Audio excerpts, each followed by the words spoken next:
Primera de Juan, capítulo 1, versos del 1 al 4, y la palabra de nuestro Dios dice así.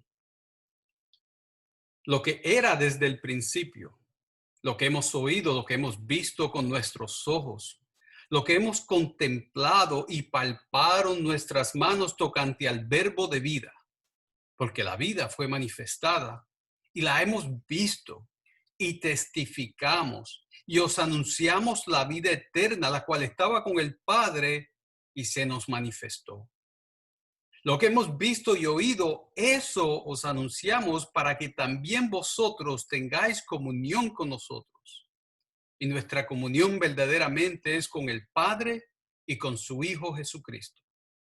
Estas cosas os escribimos para que vuestro gozo sea cumplido.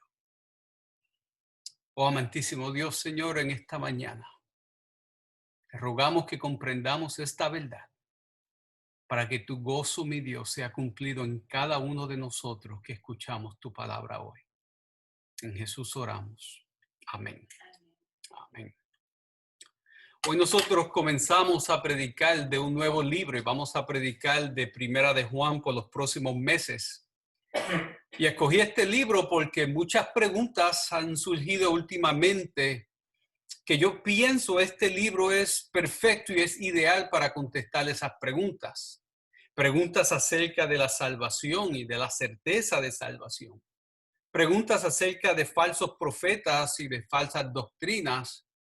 Preguntas acerca de las evidencias de la fe. Todas esas son preguntas que nosotros hemos escuchado en las últimas semanas, aún en nuestros estudios, y pienso que este libro es perfecto para nosotros poder mirar lo que la palabra de Dios tiene que decir acerca de esos asuntos. Este libro, Primera de Juan, fue escrita por el apóstol Juan al final del primer siglo, como el año 90-95, desde Éfeso, donde Juan era pastor, era el pastor anciano en esa congregación. Y Juan aquí con este libro estaba confrontando una situación y confrontando a falsos maestros, especialmente los que se llamaban los gnósticos, lo cual quiere decir los del conocimiento, quienes se habían separado de la iglesia y no solamente se habían separado, pero estaban tratando de convencer a muchos cristianos con doctrinas falsas a que también se separasen de la iglesia. Y los gnósticos enseñaban que Jesús no era real. Ellos decían, ya que la carne es mala, ¿verdad? Porque el pecado viene de la carne, decían ellos que Jesús no pudo haber sido hombre, que Dios no pudo haberse hecho hombre. Y ellos negaban la humanidad de Jesús. Por ende, ellos enseñaban que Jesús fue como un fantasma, pero que Jesús no era real en carne y hueso. Y Primera de Juan comienza aquí diciéndonos en los versos de 1 al 4, que es el prólogo, Cristo es real. Eso es lo que este libro comienza diciéndonos a nosotros hoy. Es interesante que Pablo había profetizado exactamente de estos falsos profetas cuando algunos 40 años antes él escribió mientras estaba en Efesios, y eso es lo que dice Hechos 20, 29 al 30, donde dice, porque yo sé que después de mi partida entrarán en medio de vosotros, de esa iglesia, lobos rapaces que no perdonarán al rebaño. Y de vosotros mismos se levantarán hombres que hablen cosas perversas para arrastrar tras sí a los discípulos. Por lo tanto, Pablo, muchos años atrás, cuando estaba en esa iglesia, había él profetizado que en esa iglesia se levantarían hombres que tratarían de hacer exactamente lo que estaba sucediendo por lo que Juan entonces está escribiendo. Ahora, ¿cómo es que Juan combate estas herejías? Juan escribe de la realidad de Cristo y eso es lo que vamos a ver. Vamos a ver tres cosas en estos cuatro versos, especialmente los primeros tres, que nos van a decir cómo es que Cristo es real. Y lo primero que Juan dice es que Cristo es real eternamente. El verso 1, ¿qué es lo que dice? Lo que era desde el principio. Ahora, si miras al final del verso 2, ¿qué dice? anunciamos nosotros la vida eterna, la cual estaba con el Padre y se nos manifestó. Ahora tenemos que preguntarnos, cuando él dice lo que era en el principio, ¿de qué principio está hablando Juan? ¿Está hablando del principio de su ministerio? ¿Está hablando del nacimiento de Jesús? Yo pienso que él está hablando de Génesis 1:1. En el principio creó Dios los cielos y la tierra. Lo que Juan está diciendo es que Jesús es aquel que ya era cuando todo fue creado. Juan está diciendo que Jesús era en el principio y por él todo fue creado. Y eso es lo que la Biblia nos dice a nosotros. Hoy leímos nosotros, la hermana Wanda leyó Juan el capítulo 1, del 1 al 14. Y en el verso 1 al 3, los versos 1 al 3 dicen: el principio era el verbo y el verbo era con Dios y el verbo era Dios, hablando de Jesús. Y este era en el principio con Dios Padre, y todas las cosas por él fueron hechas, y sin él nada de lo que ha sido hecho fue hecho. Si nosotros fuésemos a Colosenses capítulo 1, verso 16, la Biblia dice: porque en él fueron creadas todas las cosas, las que hay en los cielos y las que hay en la tierra, visibles e invisibles, sean tronos, dominios, principados, sean potestades. Todo fue creado por medio de él y para él. Y él es antes de todas las cosas, y todas las cosas en él subsisten. Si nosotros en la Biblia fuésemos al libro de Hebreos, en el capítulo 1, el verso 1, la palabra de Dios dice: Dios, habiendo hablado muchas veces y de muchas maneras en otro tiempo a los padres por los profetas, en estos postreros días nos ha hablado por el Hijo, a quien constituyó que heredero de todo y por quien asimismo hizo el universo. Por lo tanto, la Biblia es bien clara, iglesia, que Jesús es aquel que existió desde antes del principio. Lo interesante es que Jesús es aquí llamado el verbo de vida, y Juan es el único que en la Biblia le llama el verbo.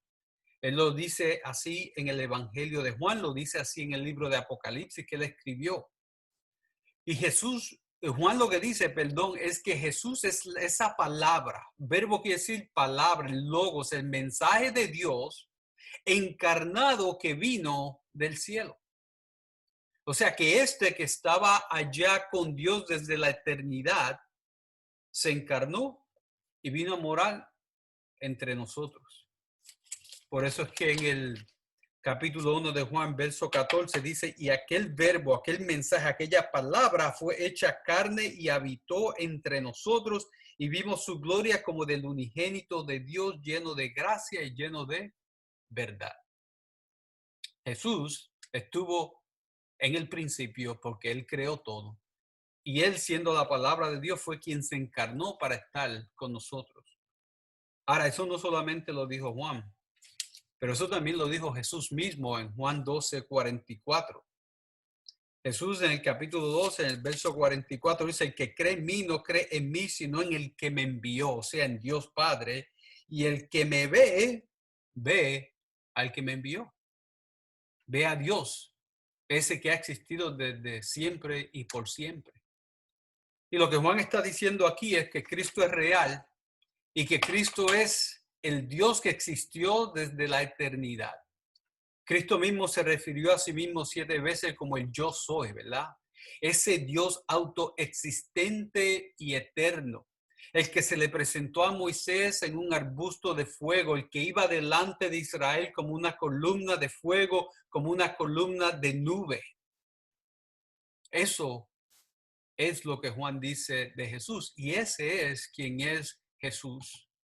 Aquí viene Juan diciendo: y anunciamos la vida eterna. ¿Y quién es esa vida eterna? Es Jesús. Es el Dios que existió desde siempre y por siempre. Ahora tenemos que tener eso bien claro, porque si a tu puerta toca un testigo de Jehová, él te va a decir que Jesús fue alguien hecho y creado. Que Jesús fue así el primero que fue hecho por Dios. Pero si Jesús fue hecho, quiere decir que Jesús no puede ser Dios. Y quiero que tú reconozcas y tengas claro que si Jesús no es Dios, tú no puedes ser salvo. Porque solamente la perfección de Dios puede satisfacer la ira de Dios, lo cual puede satisfacer las demandas de Dios, la perfección eterna e infinita de Dios.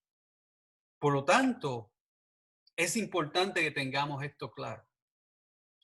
Ahora, existe un peligro bien grande en nosotros pensar como esos gnósticos, ¿verdad? Quienes pensaban que ya que Jesús, ellos pensaban no vino en la carne, porque la carne es caída, quiere decir que entonces la carne no tenía importancia en la vida espiritual. Por tanto, ellos pensaban que podían vivir como quisieran, porque a final de cuentas, esta carne no perduraría. Y eso es un gran error, iglesia, porque a Dios sí le importa cómo nosotros vivimos en esta carne. A Dios sí le importa en gran medida cómo nosotros vivimos en esta carne. Este Dios que existió desde la eternidad, cuando puso al hombre en el huerto del Edén, le dio mandamientos que requería que el hombre controlara su carne, controlara sus deseos, controlara sus apetitos. Y eso es parte de nuestro caminar en santidad. Por eso es que cuando nosotros miramos el fruto del Espíritu, ¿cuál es el número 9? El dominio propio. Porque cuando nosotros nos convertimos en templos del Espíritu Santo y comenzamos a caminar la vida de santidad en la cual el Espíritu nos lleva, tenemos que ejercitar el dominio propio sobre nuestra carne. Porque a Dios le importa lo que nosotros hacemos en la carne. Ahora, no solamente Juan presentó a Cristo como uno que es real por su eternidad, pero él presentó a Cristo uno que es real históricamente. Mira lo que dice la segunda parte aquí del verso 1. Lo que hemos oído, lo que hemos visto con nuestros ojos, lo que hemos contemplado y palparon nuestras manos tocante al verbo de vida, porque la vida fue manifestada y la hemos visto. Y testificamos y os anunciamos la vida eterna, la cual estaba con el Padre y se nos manifestó. Juan presenta evidencias. Juan dice, nuestros ojos le vieron, nuestros oídos le escucharon, nuestros ojos le contemplaron, nuestras manos le palparon. Lo que se presentó aquí en Jerusalén, en Judea, en Nazaret, en Belén, no fue un fantasma. Fue un cuerpo de carne y hueso. Fue un cuerpo tan real que cuando resucitó, ese cuerpo comió con los discípulos, con los apóstoles, aún más. Juan estaba allí cuando Jesús tuvo ese intercambio con Tomás, donde Jesús le dice, Tomás, pon tu dedo aquí, en los huecos de mi mano. Pon tu mano aquí en mi costado. Solamente uno con cuerpo puede hacer eso.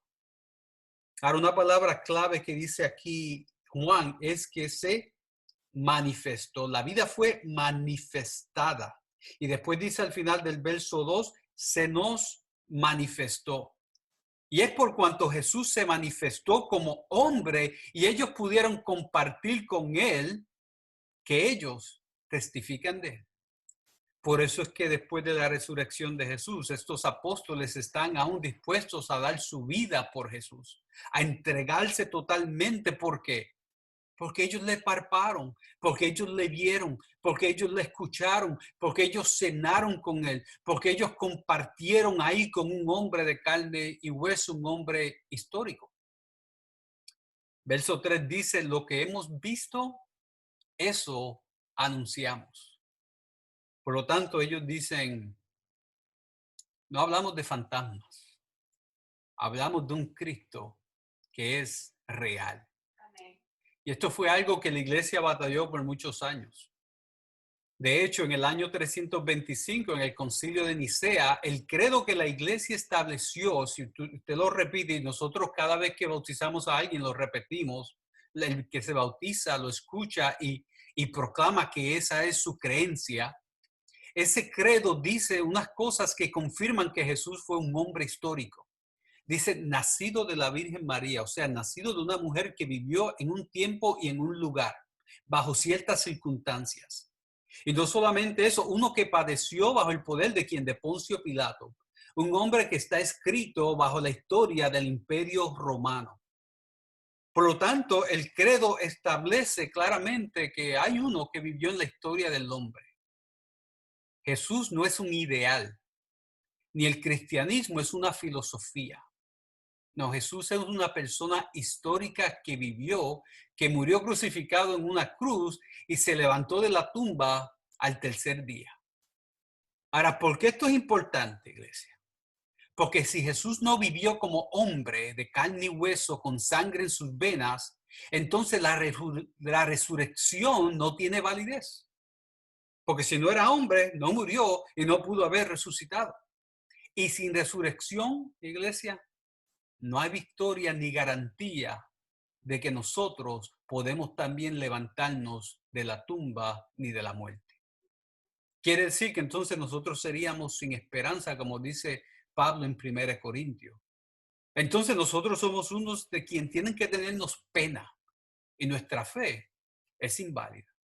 No, Jesús tuvo que ser hombre histórico quien murió y se levantó de una tumba para que nosotros en él entonces tuviéramos vida, tuviésemos victoria y pudiésemos nosotros vivir en la esperanza de que un día también nos levantaremos de la muerte con Jesús. Ahora, Jesús es real eternamente, Jesús es real históricamente, dice Juan, pero Juan dice algo más y esto es bien importante. Cristo es real relacionalmente. Relacionalmente. Mira lo que dice el verso 3. Lo que hemos visto y oído, o sea, ese hombre que vivió, que tocamos, que escuchamos, que vimos, eso os anunciamos para que también vosotros tengáis comunión con nosotros.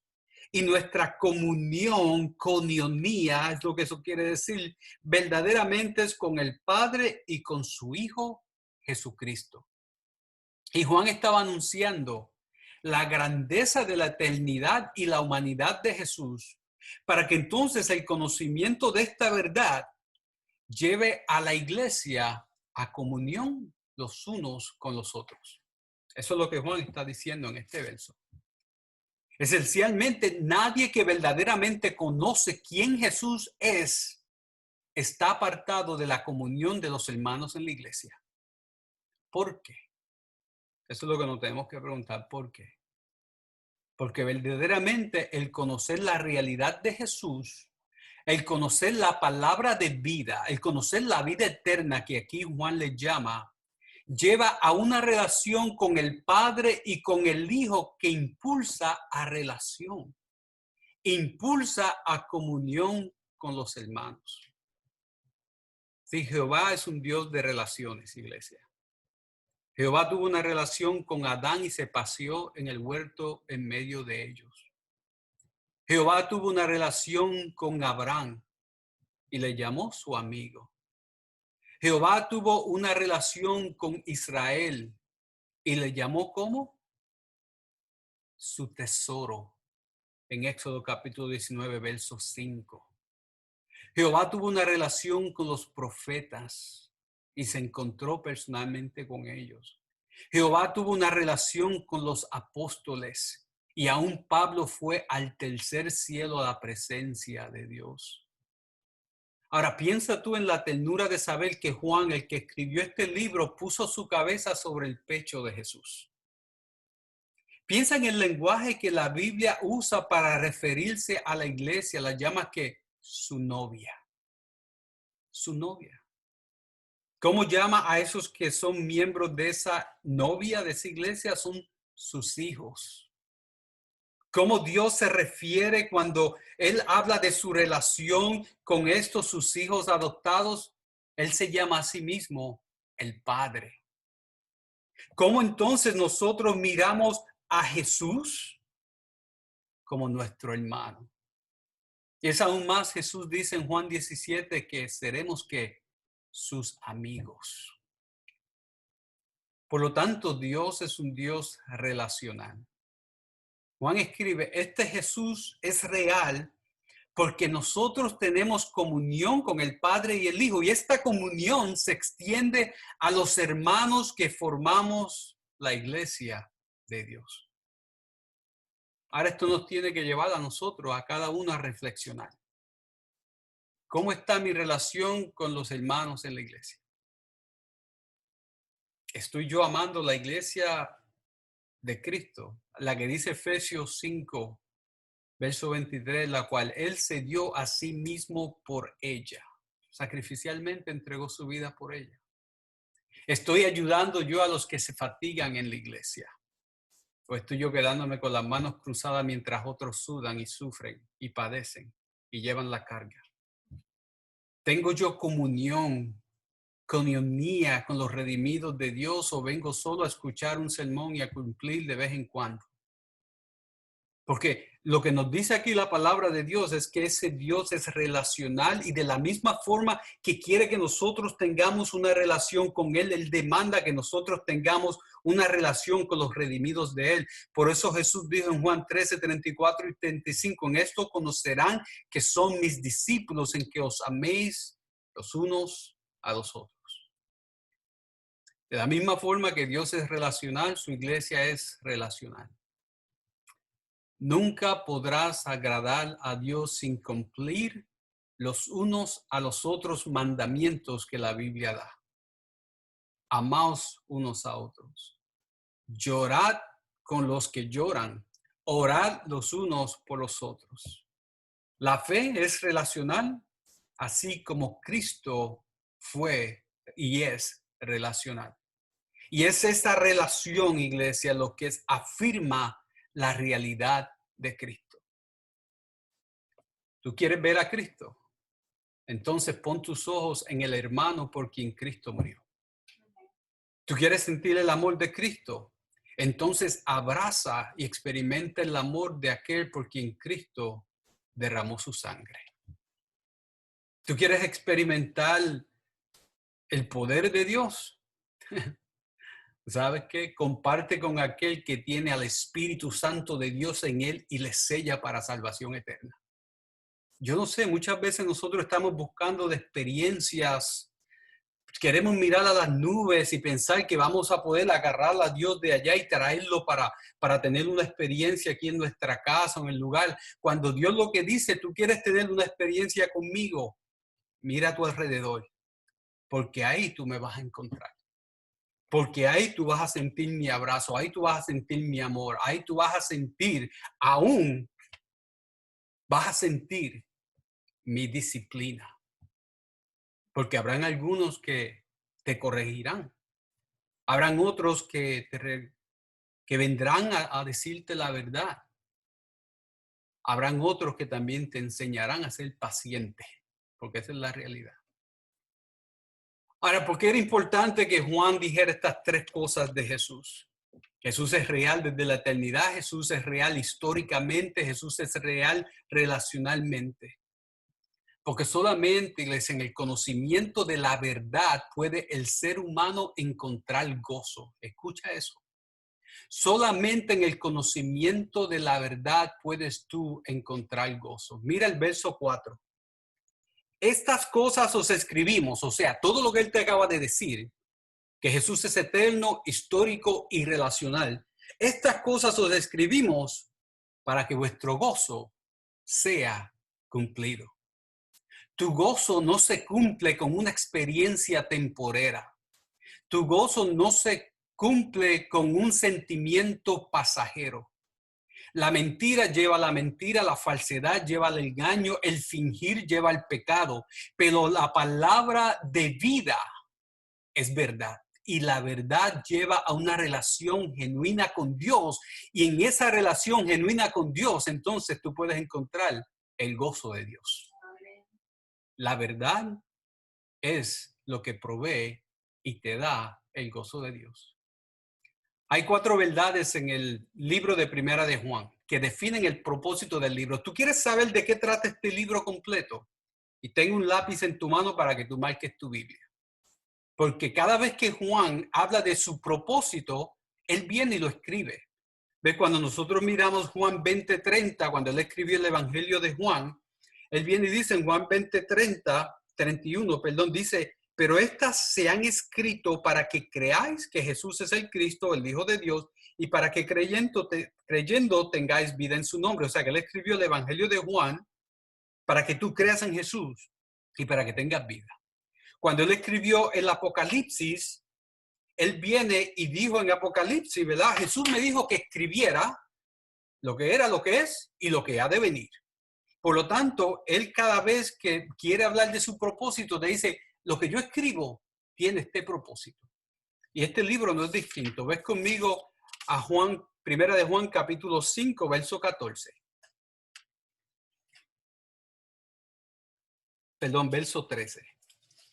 Juan, primera de Juan, capítulo 5, verso 13. Y él dice, estas cosas os he escrito a vosotros para que creéis, vosotros que creéis en el nombre del Hijo de Dios, para que sepáis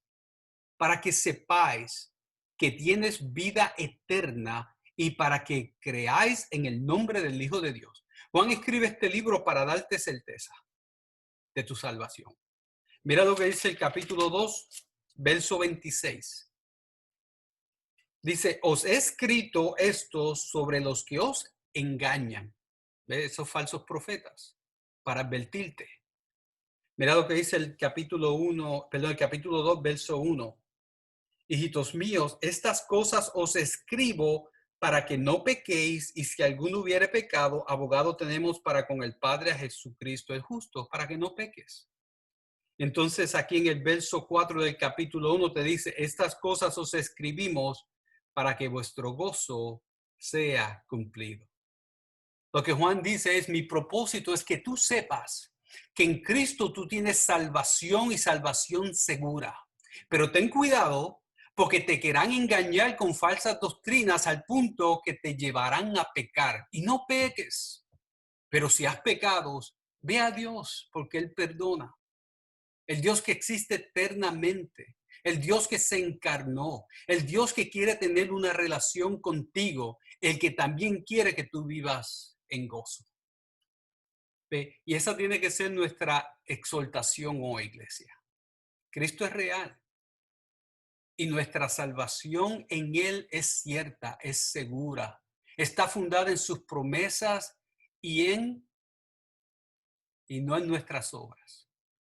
Y aunque otros nos quieran a nosotros quitar de esa certeza, porque son falsos profetas, y aunque nosotros pequemos y nosotros caigamos, Cristo está ahí para levantarnos y para que abrazarnos, porque este Dios quiere que tú estés cerca de Él y que experimentes su gozo. Esa es nuestra exhortación.